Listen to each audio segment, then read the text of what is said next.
waxaa horteeda fadhiya maxamed siciid bike cabdin dama kugu daransoon karayna may aad baad mahadsantahay muna wata bike waxaan horta aad ugu faraxsanahay inaad horteeda fadhida adiga iyo fanaaniintan xidigaha geeska oo inta badan Soomaalida ama dhamaanba inta afka Soomaaliga ku hadasha meesha doontaha joogto ama ha degto ay aad u xiiseeyaan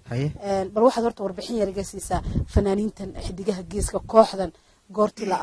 aas-aasay iyo waliba sidii loo aas-aasay iyo magaca sidii loogu bixiyay waxaad ku xulateen magacaas aad baad mahadsantahay horta magaca sidiisuba waxa bixiyay aboonkayga caanka xasan dhuxul laab saalax oo aboonkaas bixiyay magaca xidigaha geesku waa dad midoobay markii horeba iyagoon koox lahayn sax ay isu keeneen ahmiyadooda kala duwan ee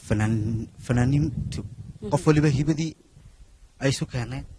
marka sidaa darteed koox bay ku noqdeen waxay leeyihiin maamul gudoomiye ku xigeen xog hayn aan ku kala sheego xasan dhuxul laab saalax waa gudoomiyaha kooxda xidigaha geeska ku xigeenku waa axmed wali ibraahim maxamed furle waa ninka musicianka noo ah markay iyagu xidigii aanu nahay waa ninka dayaxa noo ah dhowr boos baa noo haya xog hayntu marwaxoo hayntii isagu waxay daris ismaaciil cabdi weeye dhowr boos buu isna noo haya marka anigoo soo koobaya waa dadka af Soomaaliga ku hadla ay dhageystaan meel kasta joogaan laakiin waa magayga Soomaalida dhan laga dhageysto laakiin waa dad u gaara Soomaaliland inta badan BK dadku waxay yiraahdaan BK markuu heesaayo waxa ka muuqata yani shucuur hoose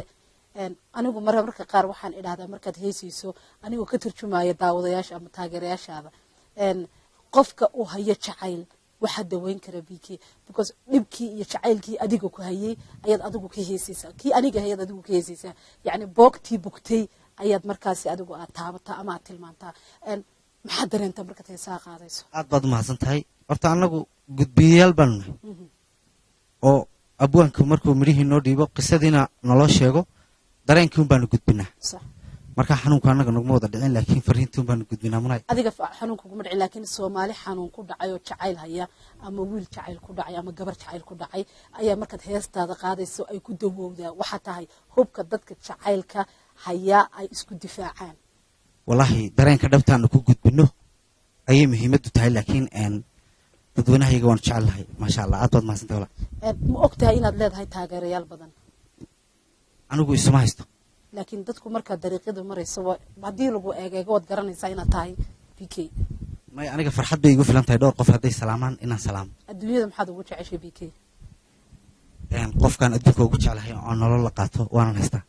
intaas adduunka ugu jeceshay aad baan u faraxsan